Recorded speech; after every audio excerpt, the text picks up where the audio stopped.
Bienvenidos nuevamente a su programa Agenda País. Como todas las semanas vamos a examinar diversos temas que son de importancia nacional desde una perspectiva académica.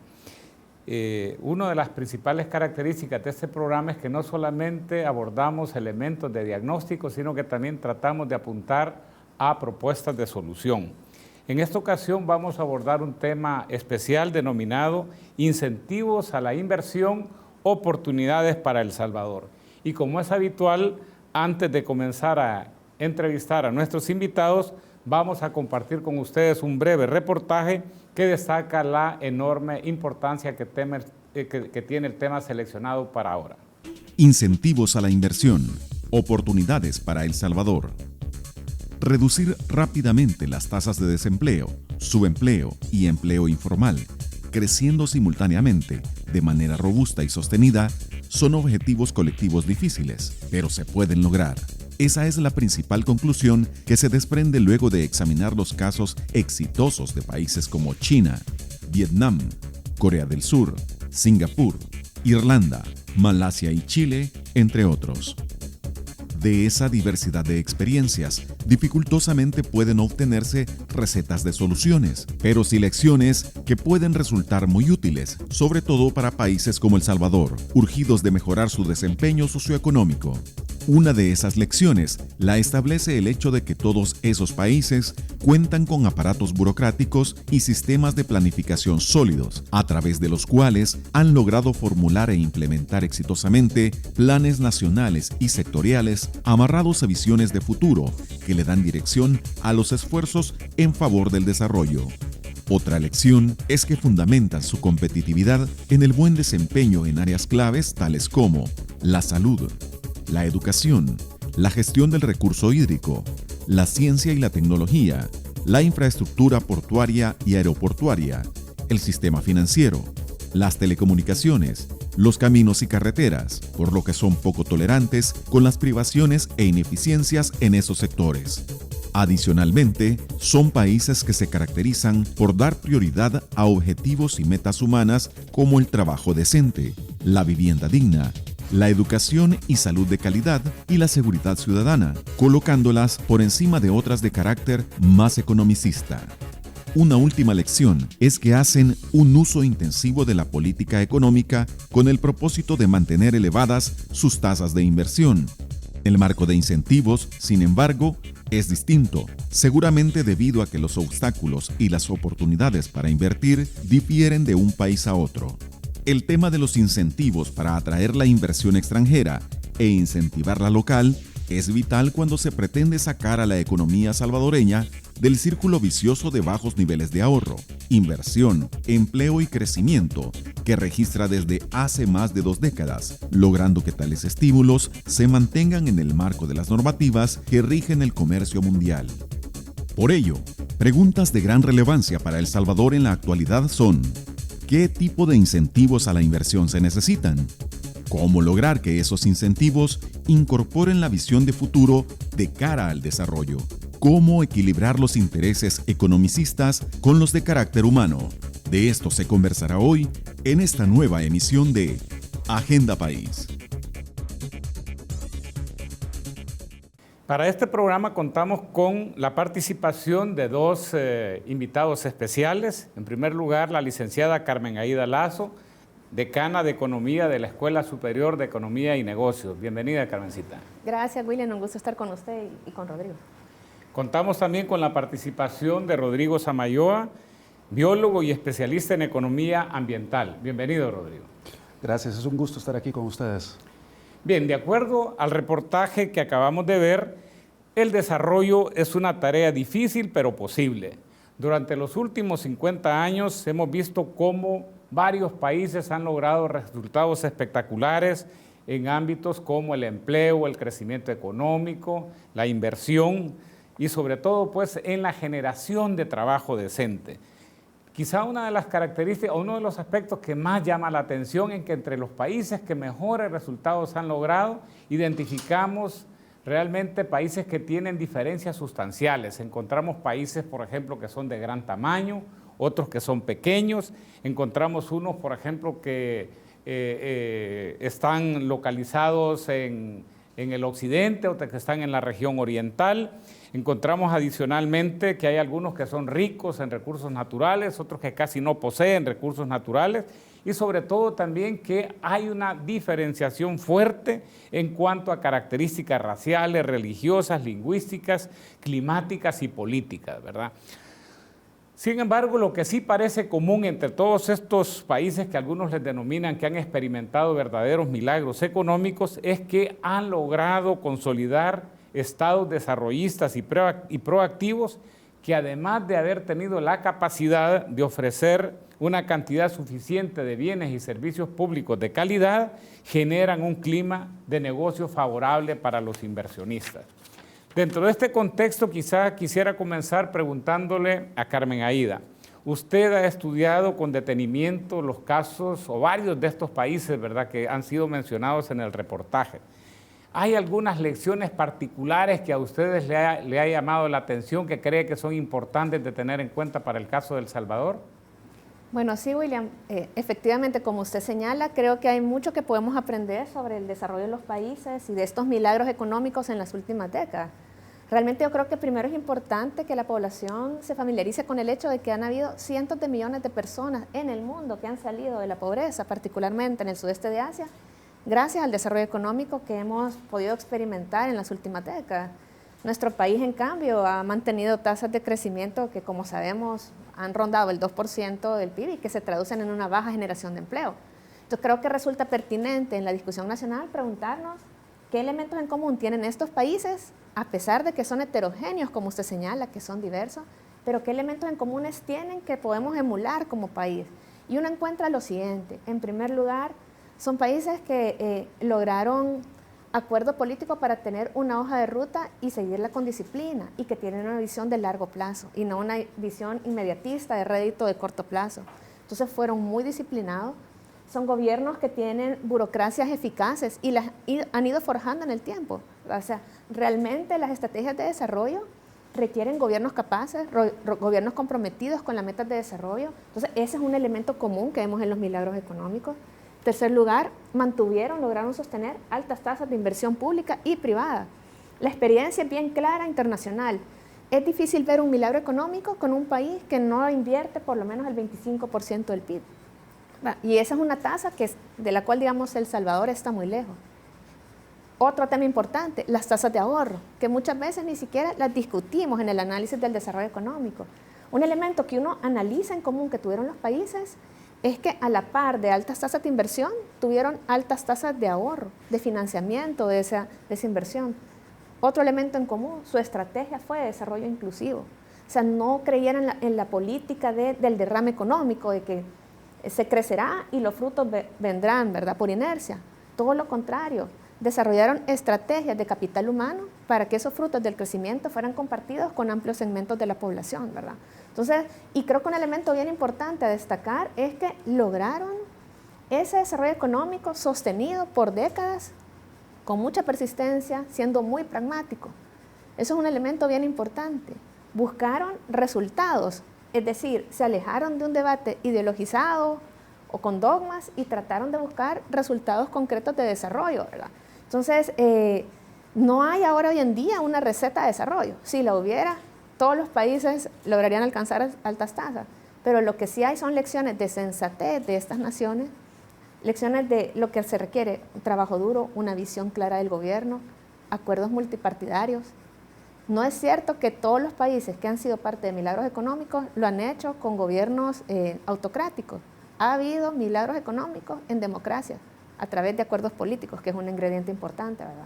Y lograron en general tener estrategias bien enfocadas, bien disciplinadas y de largo alcance, ¿verdad? Yo creo que es mucho lo que podemos aprender, y en un momento en el que El Salvador pues ha visto por muchos años bajo crecimiento y que la gente se puede sentir desalentada, un poco cansada de esta discusión, es cuando es más pertinente, y yo sí creo que es posible. Rodrigo, tú has estado trabajando en los últimos años en medio de dos campos que en principio parecen contradictorios, ¿verdad? Como es el campo de la ecología y el campo de la economía. Pero ya a partir de tu trabajo de los últimos años, ¿crees que es posible armonizar los objetivos y las políticas en estos dos campos? Yo creo que sí, o sea, por supuesto que sí. O sea, de hecho, hay gran coherencia entre ambas ramas. El desarrollo económico a la par del desarrollo ambiental o del cuidado ambiental son completamente compatibles. De hecho, dan ventajas competitivas a la hora del desarrollo de la economía. Hay muchas veces que este tema se piensa y se trata de decir que es una contraposición. O sea, que por un lado, o proteges el medio ambiente o te desarrollas económicamente. Esto no es cierto. O sea, se pueden hacer las dos cosas al mismo tiempo. Y nosotros, acá en El Salvador, hemos hecho y hemos construido en ese camino. Hay experiencias buenas que están dando buenos resultados donde estamos protegiendo territorios y desarrollándolos económicamente al mismo tiempo. Yo creo que casos claves, como por ejemplo el tema del agua potable. El tema del agua potable en el país es clave. Si no tenemos una buena distribución del agua potable y acceso para todos los distintos usos que necesitamos, la agricultura, el consumo humano, el desarrollo de la industria, no vamos a poder desarrollarnos como país. Y si la industria no tiene lo que necesita, no va a poder crecer. Entonces, una estrategia de protección y uso racional de los recursos es una estrategia que potencia y desarrolla estos sectores. Pero tú crees así particularmente, que dado que has tocado el tema de agua, de saneamiento, que es posible, por ejemplo, formular e implementar regulaciones eficaces que al mismo tiempo que básicamente pues logren los objetivos, en este caso pues de sostenibilidad ambiental, sean como atractivas, no sean demasiado, llamémosle así, demasiado nocivas para los intereses de los inversionistas? Claro que sí. O sea, de hecho una buena política pública ambiental debería ser una herramienta de desarrollo económico. O sea, la política pública ambiental es un instrumento de desarrollo económico. Y especialmente, vamos a ver un caso, en el tema de los estudios de impacto ambiental, que es un sufrimiento que muchos empresarios tienen. Son procesos engorrosos que duran no meses, años en poder solventarse, donde hay inversiones grandes, importantes, que le convienen al país, que no suceden porque están desarrollando estos estudios. Entonces todo el mundo dice, bueno, pero se desarrollan los estudios para ver el impacto. Yo realmente me cuestiono y hago la pregunta, ¿realmente desarrollando esos estudios hemos mejorado el medio ambiente del país o no? O sea, ¿vale la pena ese esfuerzo y atrasar la inversión 2 años para realizar este estudio y produce buenos resultados o no? Yo creo que hay cosas básicas, casos sencillos, como por ejemplo, a veces nos piden un estudio de impacto ambiental para una gasolinera.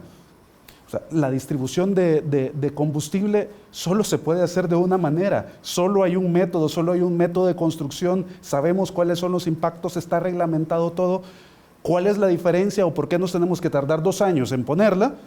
Si ya sabemos la receta, ya sabemos todo, pero nos obligan a pasar por tuberías que son innecesarias. Entonces yo creo que hay un tema, y Carmen Aida lo mencionaba antes, de regulaciones claras y de simplificación de procedimientos. Entonces, una simplificación en toda la tramitología ambiental es clave y fundamental. O sea, hay que preocuparnos de lo que nos tenemos que preocupar y no preocuparnos de todo lo demás. O sea, vamos a desarrollar estudios cuando haya cuestiones estratégicas fundamentales, claves que tenemos que proteger. Por lo demás, no. Por lo demás tenemos que tener normado y estructurado cuáles son las alternativas y luego de eso implementarlas. Bien, vamos a ir a un primer corte comercial.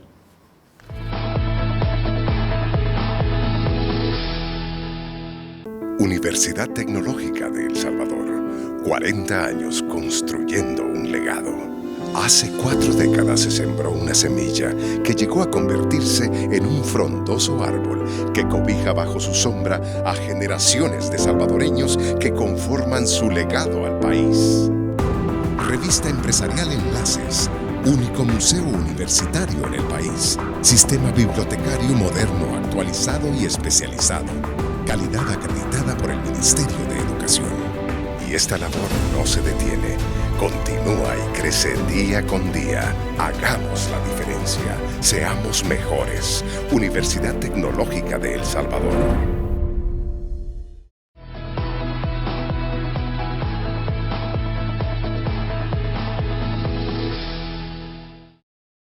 Bien, hemos comenzado a entrar ya al tema, a uno de los temas centrales que queremos abordar en este programa y está relacionado con los obstáculos para invertir en el país. Carmencita, después de haber examinado esas experiencias internacionales y con el conocimiento que usted tiene de la realidad del país, ¿cuáles cree que son los principales obstáculos para invertir en El Salvador? Bueno, yo creo que son varios obstáculos. Diría que las empresas de menor tamaño lo que están enfrentando son los costos de la violencia y la inseguridad, que le generan mucha incertidumbre y que está minando las inversiones de estas empresas de menor tamaño.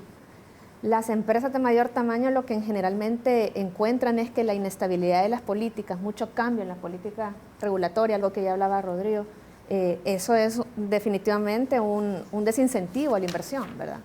Por otro lado, yo diría que la ausencia de una agencia de promoción de inversiones con fuerza, con la contundencia que se necesita en el país, o sea, creo que hay mucho por hacer con Proesa para que realmente se convierta en ese referente que necesitan los inversionistas para su proceso de toma de decisiones de inversión en El Salvador, es también un obstáculo que se está enfrentando. O sea, indudablemente la polarización política, por lo menos solía también aparecer por mucho tiempo como un obstáculo a la inversión, porque eso hace un sesgo hacia políticas de corto plazo y hace que el inversionista perciba que puede haber mucha inestabilidad, mucho cambio regulatorio que él va a enfrentar, ¿verdad? Recuerde que la inversión es una decisión de largo plazo, ¿verdad? Entonces uno tiene que comprender esos obstáculos que están enfrentando los inversionistas y atacar de raíz las causas que lo están limitando.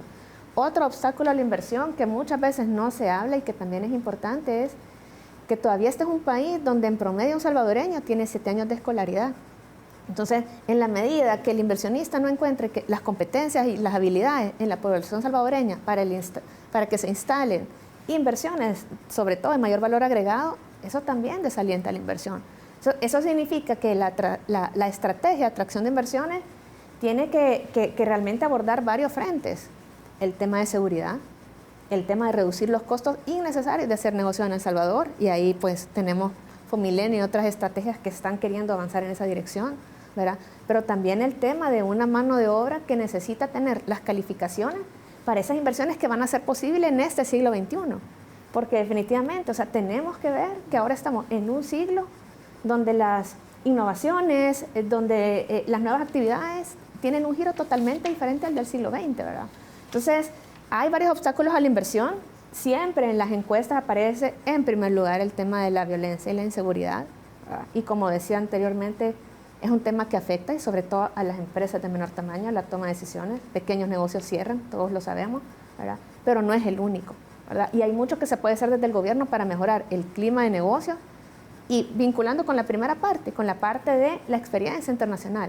Hay mucho que podemos aprender de países que estaban hace una década en niveles de desarrollo como los de El Salvador y que en cuestión de una generación, países como Corea del Sur, países como Singapur, países que se han estudiado, pero no solo ellos, o sea, tenemos países como India, tenemos países que lograron fijar un norte, fijar un rumbo, hacerlo con mucha disciplina, hacer una estrategia amplia, una estrategia que le dio la vuelta totalmente y cambió la dinámica de inversión que venían experimentando esas naciones, ¿verdad? Entonces, creo que también es importante seguir hablando de los obstáculos a la inversión, seguir consultando con el sector privado, con los potenciales inversionistas, con los diferentes actores, con las universidades, con las gremiales. Es decir, que esto requiere un diálogo continuo, porque esto va evolucionando en el tiempo.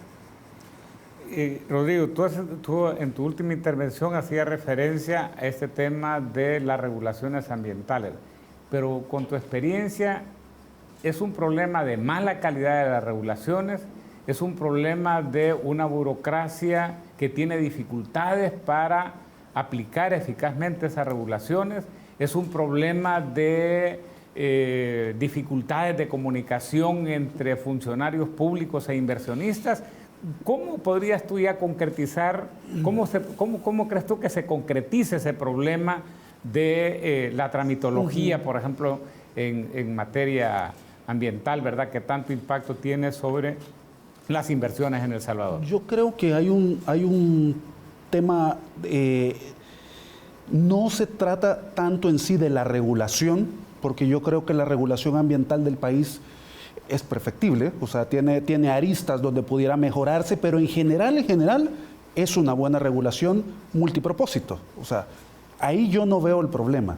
Yo veo un problema en la forma de aplicación, en la forma en que el Estado decide regular y hacer uso de esa normativa, que tiene que ver con formas de gobernar o estilos de gobierno que tienen que ser pensados con esta visión de largo plazo. O sea, ¿cuál es la apuesta de país y qué es lo que queremos hacer? Entonces, en ese sentido se tienen que aplicar la normativa. No es que se va a dejar de aplicar la normativa. La normativa es buena y hay que cumplirla, pero hay que cumplirla con ese propósito. ¿Qué me refiero? Que hay que una reingeniería dentro de las instituciones públicas para la aplicación de procesos y control de procesos, normativas internas, gestión de calidad, gestión de procesos, todo eso del aparato público, yo creo que sí, ahí hay un gran trabajo que hacer, en la simplificación de esa tramitología interna. Y la otra gran parte, o sea, esa es una, pero la otra gran parte es que el sector público y el sector privado no se entienden. O sea, no es que no se hablan.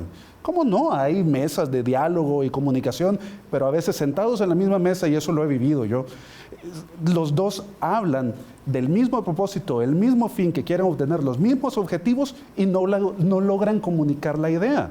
O sea, necesitamos una especie de traductores del lenguaje público al lenguaje privado.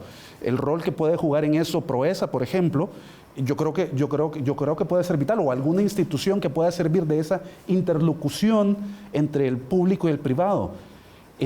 A veces les pasa a las empresas que ellos están dispuestos a cumplir, quieren cumplir con toda la normativa, pero viene una resolución del Ministerio de Salud o del Ministerio o de ANDA con una factibilidad de agua potable o lo que sea, y viene expresado en un lenguaje que por más técnicos que tengan, lo leen y no entienden realmente qué es lo que les están pidiendo. Y no es una cuestión técnica, es una cuestión de enfoque de lo que quieren decir o cuáles son las preocupaciones o por qué está escrito en ese párrafo tal inciso de la ley. O sea, que esa función de poder comunicarlo efectivamente, yo creo que es una carencia de ambos sectores.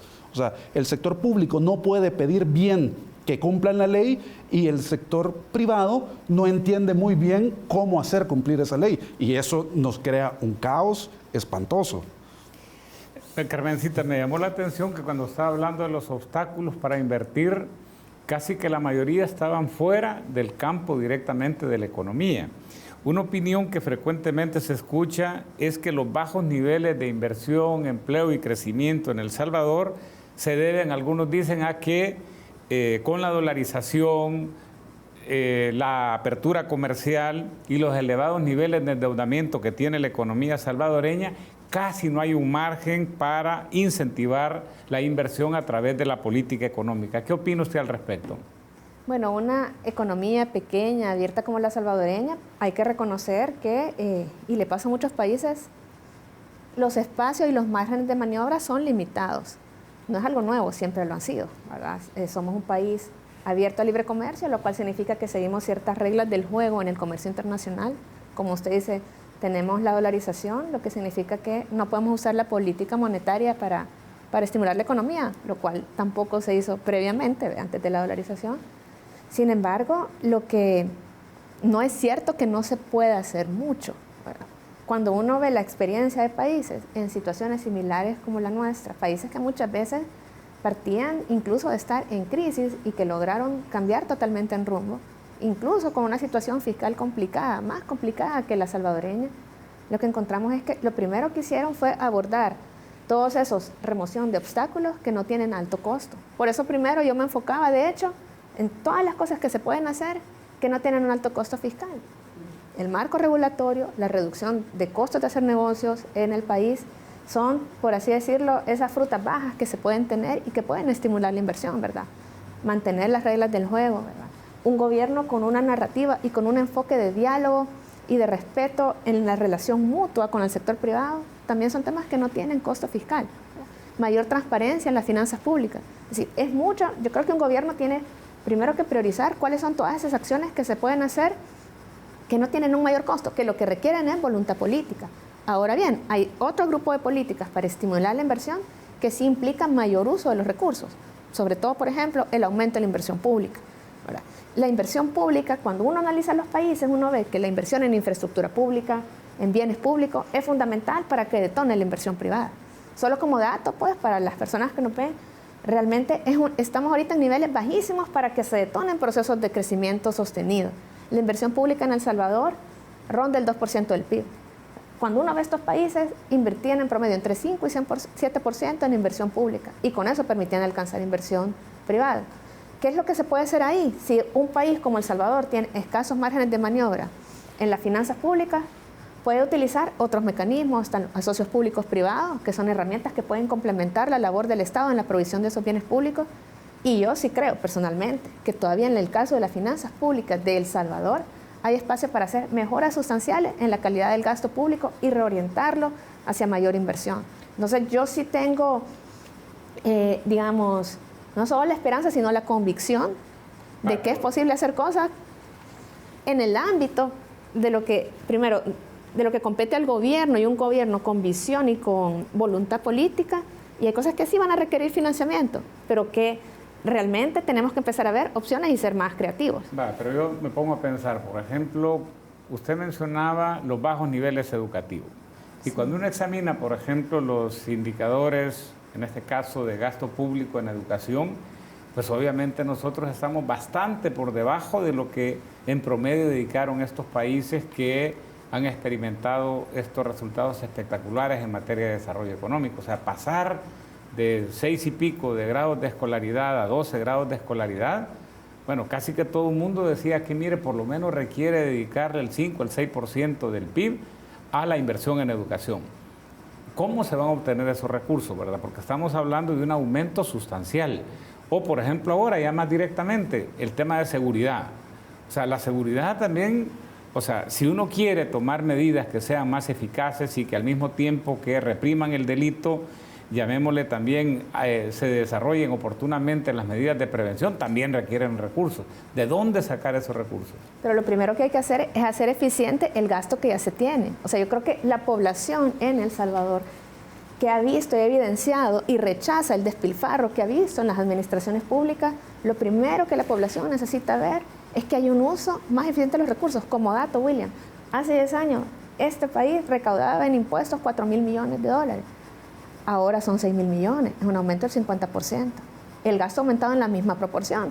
Y si uno le pregunta realmente a cualquier salvadoreño, ¿usted ha visto que el aumento en 50% en el presupuesto de la República se traduzca en una mejor provisión de bienes y servicios de mayor calidad? La respuesta es un rotundo no, no se ha traducido.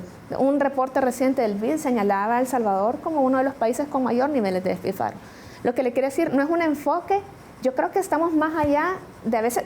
El enfoque del tema fiscal se hace dicotómico, como o es subir impuestos o es recortar el gasto. Y ahí se hace bien ideológica la discusión.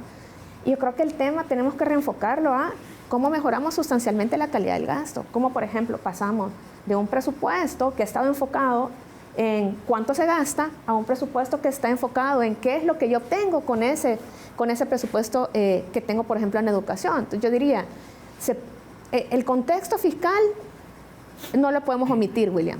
Definitivamente este país ha ido postergando un acuerdo fiscal. Yo creo que todos los economistas que nos preocupamos por la sostenibilidad de El Salvador, decimos definitivamente sí, sería bueno un acuerdo fiscal que marque la hoja de ruta de las prioridades de la nación. Sin embargo, lo que sí está en responsabilidad del gobierno es una mejora sustancial en la calidad del gasto. Un gasto que esté enfocado en los resultados del desarrollo reales. Y no como actualmente, que es un presupuesto enfocado en cuánto se gasta y no lo que se obtiene con ese gasto. Bien, vamos ahora a un segundo corte comercial.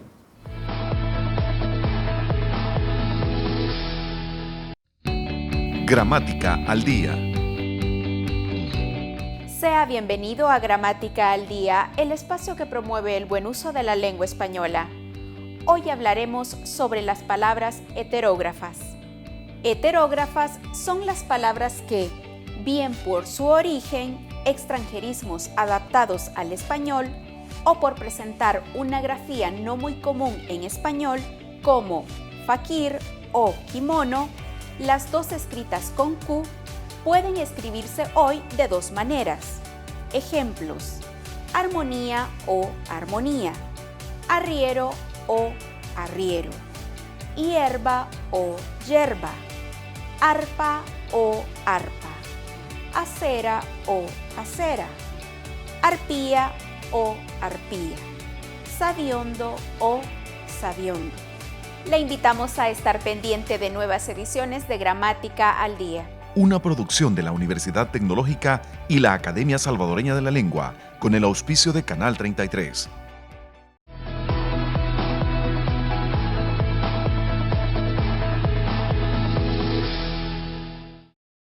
Bien, quiero que entremos ahora más directamente a un temita que está relacionado con el título que le poníamos al tema de esta conversación, y está relacionado a los incentivos para invertir en el país, ¿verdad? Y concretamente yo quisiera que habláramos del Fondo de Apuestas por Inversiones. Usted, Carmencita, es prácticamente la creadora de este Fondo de Apuestas por Inversiones. Quisiera que compartiera un poco cómo es que se creó ese Fondo de Apuestas por Inversiones, cómo surgió la idea y cuál fue el proceso para que aterrizara pues en la creación de este mecanismo. Bueno, con gusto, William. Realmente yo me siento muy orgullosa de ese trabajo que hicimos con el equipo formulador de Fomilenio 2. Comentarle brevemente, allá por el 2012 nosotros estamos en el proceso de formular el segundo convenio, ¿verdad?, con MSC. Y dijimos, este convenio tiene que estar enfocado justamente en tratar de tener intervenciones que remuevan los obstáculos para mayor inversión. Y hablamos con, yo diría, cientos de empresarios de todo tamaño de distintos sectores, sector alimentos, sector plásticos, sector artesanal, y hacíamos dos preguntas con ellos, ¿verdad? O sea, ¿por qué no invierten en El Salvador? O sea, ¿cuál es el obstáculo? Esa era la primera, y entonces ahí en esa pregunta, generalmente el empresario, el inversionista, le hace a uno la catarsis, ¿verdad?, de todos los problemas que enfrenta en su día a día. Después de que hacíamos eso, la segunda pregunta es, ¿qué necesita? ¿Qué tipo de colaboración necesita para que usted invierta? Y las respuestas eran que muchas veces lo que necesitan los empresarios son intervenciones concretas. Por ejemplo, nos decía un sector, yo necesito que tener a la gente formada en estabilidad. O nos decía, por ejemplo, una comunidad, yo necesito sacar mi producto, tengo este producto, necesito un puente. Entonces fuimos identificando que uno de los obstáculos a la inversión privada es que muchas veces no existe esa inversión pública que sea complementaria. Necesitan, por lo tanto, un Estado presente que haga que la inversión privada sea más rentable.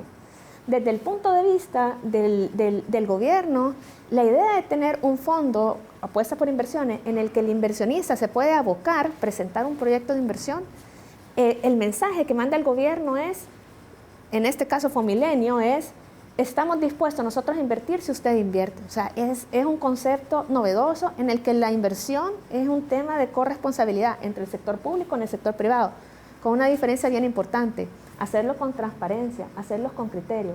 Se educa al sector privado al decirle, usted necesita un proyecto de inversión, usted necesita una calle, usted necesita un redondel, personas formadas, ¿qué necesita?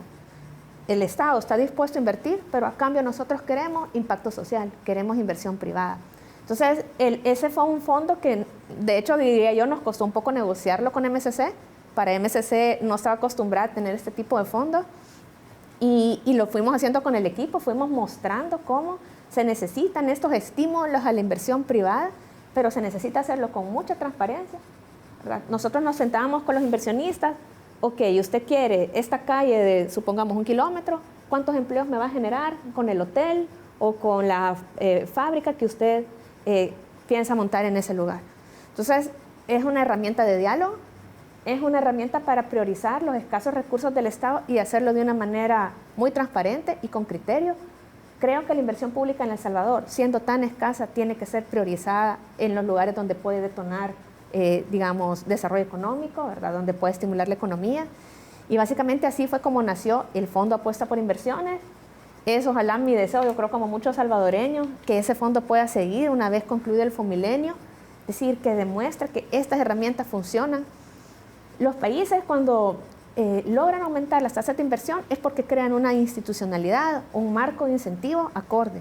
Y aquí estamos frente a un fondo que ya ha ganado experiencia. Ustedes pueden hablar de esa parte de la implementación, yo puedo hablar del diseño, que lo ha hecho con mucha transparencia y que se convierte en una herramienta, yo diría, bastante única y bastante interesante de diálogo y de comunicación con el sector privado, ¿verdad, en El Salvador? Bueno, justamente, Rodrigo, tú no estuviste en la formulación, pero sí en la implementación.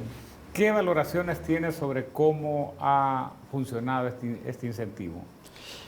Yo creo que el Fondo de Apuesta por Inversiones ha sido un descubrimiento que merece taller, merece estudio, porque creo que nos arroja varias luces bien interesantes, súper interesantes.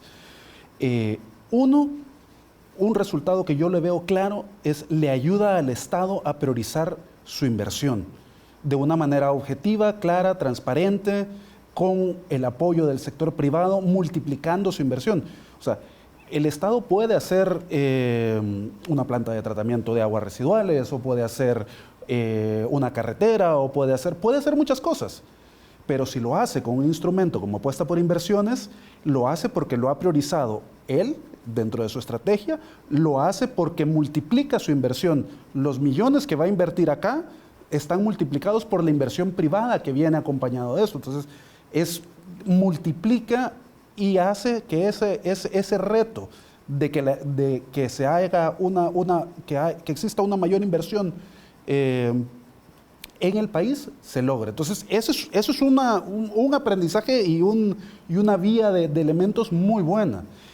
La segunda le hace desde el sector privado, hace que entienda cómo funciona el mecanismo de toma de decisión de los gobiernos y se lo hace transparente, porque muchas veces, y aquí no vamos a descubrir nada con decir que las inversiones públicas se han decidido porque mi amigo me dijo de que esta es la obra que le convenía. O sea, eso, vamos, así se ha hecho. Entonces, mediante este mecanismo, posibilita que no es quien tiene la mano debajo de la mesa, sino que la mano encima de la mesa, estrechada de frente y enfrente de todo mundo, diciendo, esto es lo que yo me comprometo a hacer por el país y te entiendo cómo vos lo vas a priorizar y entonces te apoyo en la decisión que vos tenés. Y hay un tercer descubrimiento sumamente importante para mí, que es que nosotros, y cuando Carmen Aida y su equipo estaba trabajando en esto, y con los instrumentos que teníamos había un enfoque en la infraestructura y descubrimos que hay otro gran beneficio que es en la gestión de ambos proyectos.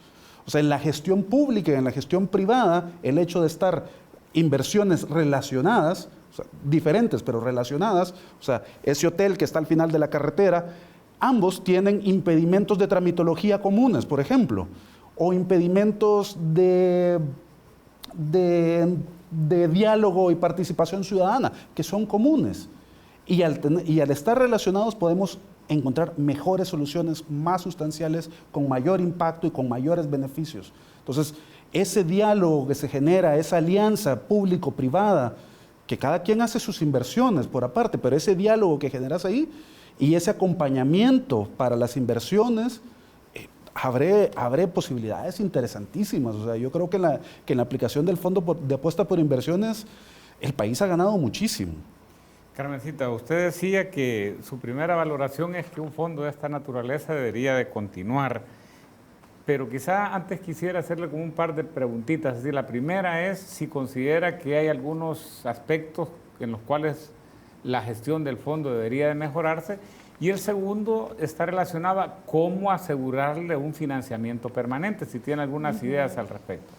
Bueno, es interesante escuchar a Rodrigo porque, claro, nosotros diseñamos a partir de lo que escuchamos, de las conversaciones, un fondo, y me parece interesante cómo ese fondo ha mutado en la práctica hacia alcanzar otros objetivos que inicialmente nosotros no los habíamos considerado, porque nuestro objetivo era una herramienta para estimular la inversión. Entonces, me parece interesante, yo creo que como una lección es la flexibilidad que se necesita para que estas herramientas se vayan adaptando a las condiciones reales que se enfrentan, pues, ya en la práctica, los inversionistas. Entonces, Creo que eso obliga a pensar en un diseño de mejora continua en este tipo de herramientas, ¿verdad? O sea, las cosas no pueden estar escritas sobre piedra, van mejorando. Pues yo reconozco con humildad todas las mejoras que comenta Rodrigo y me alegra que haya una persona tan capaz como Rodrigo al frente de esta herramienta para irla perfeccionando. Lo veo bien empoderado, lo cual también me alegra porque significa porque estas cosas yo he aprendido que estas cosas uno les tiene que poner pasión, ¿verdad? Y tiene que creer en ellas para que salgan adelante. Creo que necesita el fondo ser más conocido por la población. Yo creo que la gente ahorita nos escucha y dice, ¿cuál fondo? ¿Verdad? Creo que necesita una estrategia más agresiva para decir, esta es una apuesta del país para atraer inversiones. Tiene que estar indudablemente más conectado con Proesa, nuevamente. O sea, no puede ser... En el país hay buenas iniciativas y a veces dispersas, falta que estén articuladas. Ya necesita ser una apuesta, necesita ser realmente promocionada como tal y tiene que estar mucho más conectada. El ejemplo, por ejemplo, digamos en Chile, este rol lo tiene una institución tan fuerte como la Corfo, que viene siendo una herramienta tipo bandesal ampliado, ¿verdad? Para el caso de El Salvador. Entonces pensar esta herramienta hacia dónde podría migrar, que le dé sostenibilidad, que se le dé estabilidad. Y definitivamente lo ideal es que el gobierno de El Salvador coloque fondos anualmente para que no carezca de recursos y no dependa de la cooperación internacional.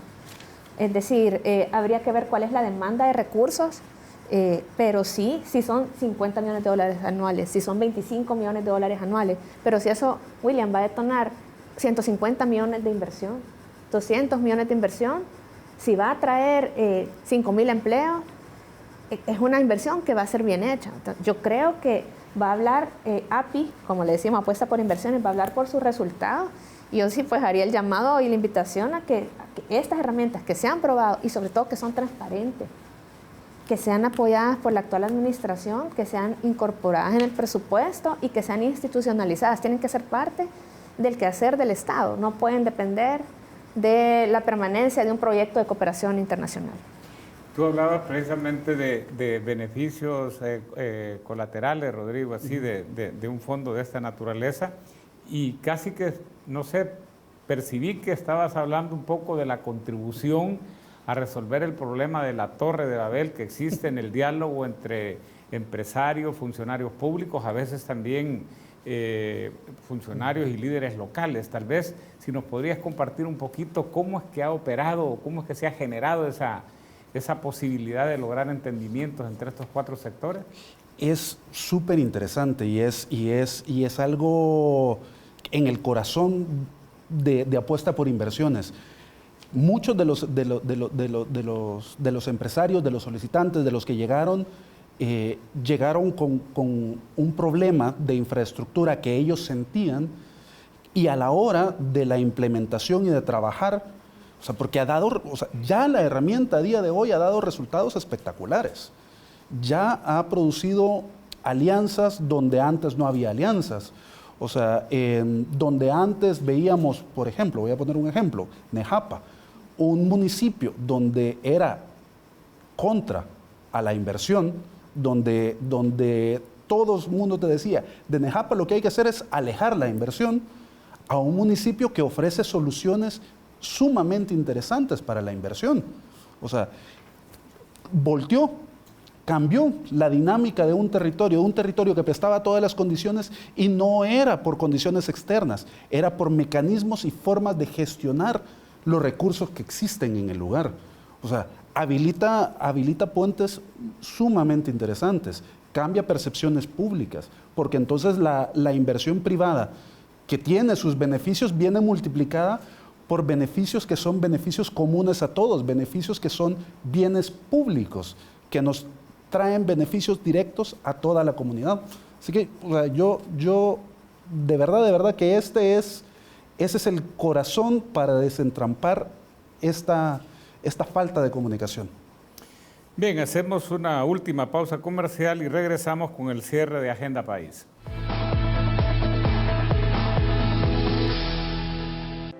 Aprendamos a ser mejores. Somos mejores personas cuando evitamos que las dudas o pruebas nos aparten del camino. Eso es perseverancia.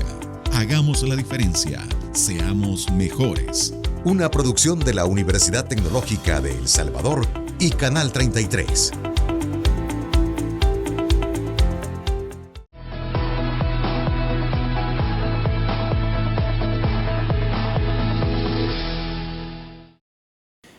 Bien, una conclusión que se ha sacado de esta conversación que hemos tenido es que El Salvador necesita con urgencia hacer sus mayores esfuerzos por elevar la tasa de inversión.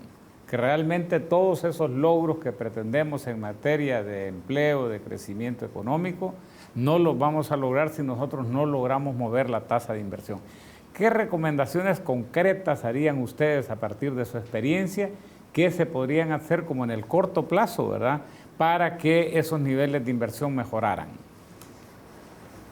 Bueno, yo sí creo que más allá de que tienen que haber recomendaciones muy concretas, como por ejemplo el mantenimiento de este fondo y acciones concretas para mejorar el clima para hacer negocios, yo sí creo, William, que se necesita un abordaje completo, renovado y amplio en el tema de cómo vamos a desarrollar la economía salvadoreña.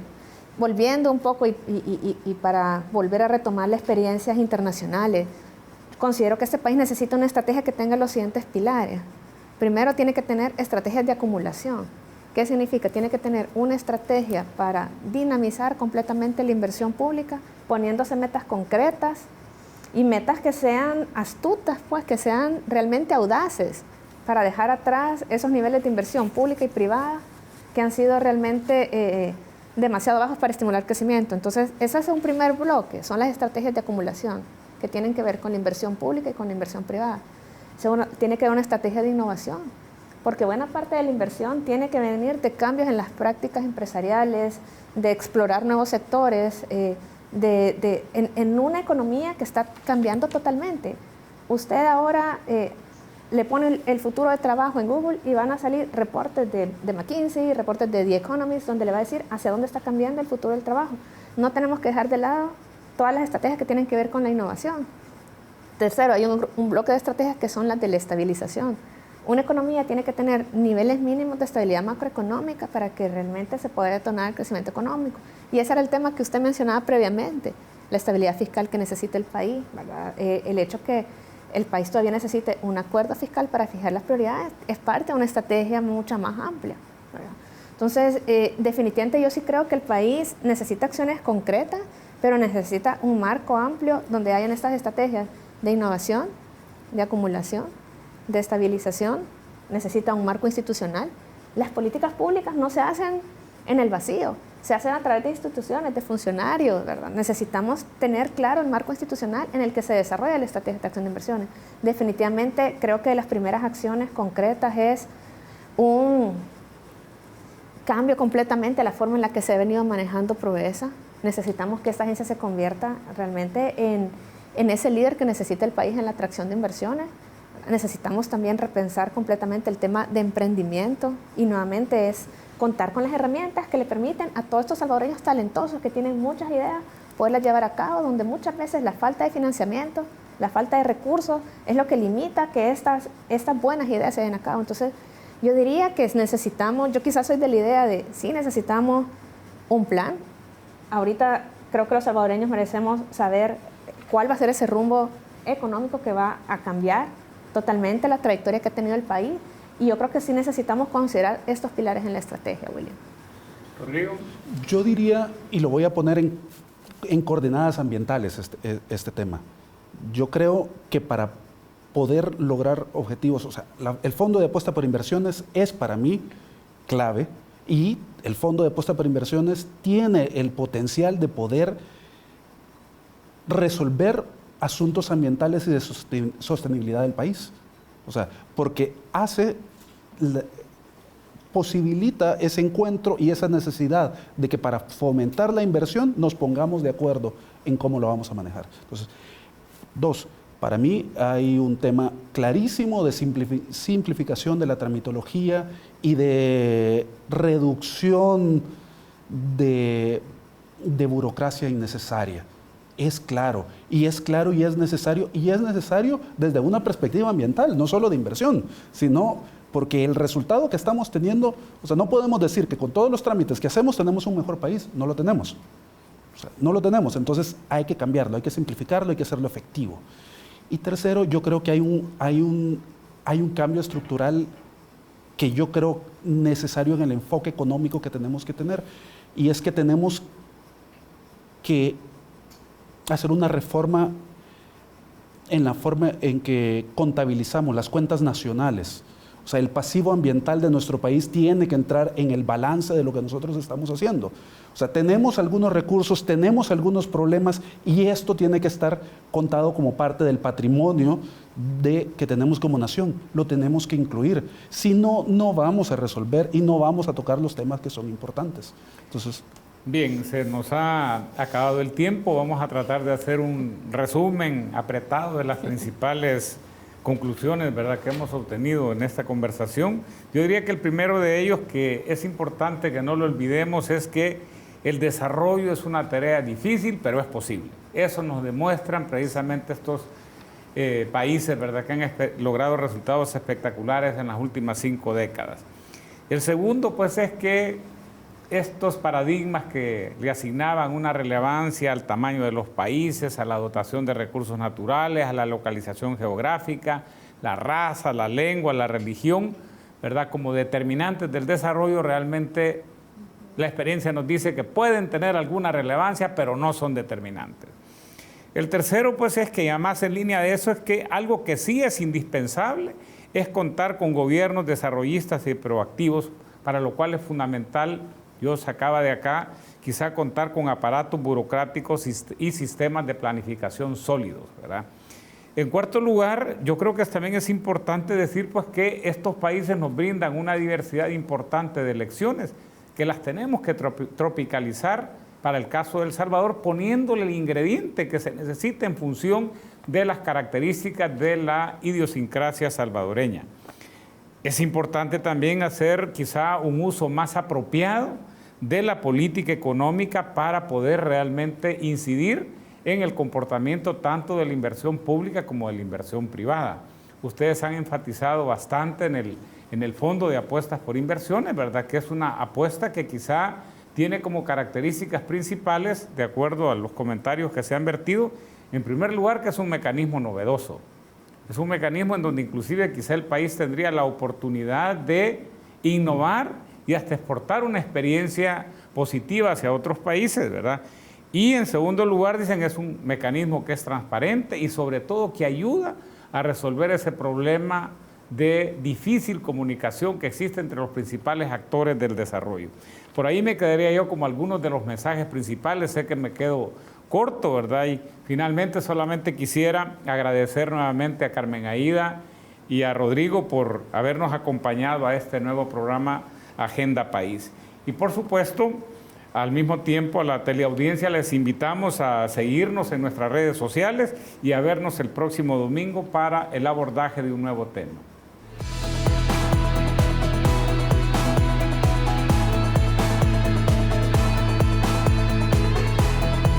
Hagamos la diferencia. Seamos mejores. Universidad Tecnológica de El Salvador.